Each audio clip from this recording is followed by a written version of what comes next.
మరణము వరకు నమ్మకముగా ఉండుము, నేను నీకు జీవ కిరీటం ఇచ్చెదను.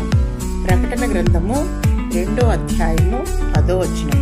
మన ఎదుట మరణ కిరీటము, జీవ కిరీటము అను 2 కిరీటములు కలవు. ఆదాము యొక్క పాపము వలన మరణము, క్రీస్తు శిలువ త్యాగము వలన నిత్య జీవము. నేడు ప్రభు ప్రేమతో మిమ్మల్ని చూచి, నా కుమారుడా, నా కుమార్తె, నేను నీకు జీవ కిరీటం ఇచ్చుచున్నాను అని ప్రభు చెప్పుచున్నారు. లోకమంతయు పాపముతోనూ శాపముతోనూ వ్యాధి మరణ భయములతో పడి ఉన్నది.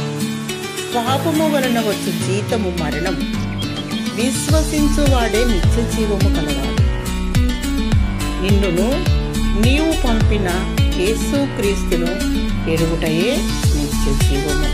దేవుని బిడ్డ, నీకు జీవ కిరీటం ఇచ్చుటకు క్రీస్తు మరణ కిరీటమును అంగీకరించెను. క్రీస్తు మరణమునొందినట్లు తన ప్రాణమును ధారపోసెను. ప్రభువును ప్రేమించువారు వాగ్దానం చేసిన జీవ కిరీటమును పొందుదురు.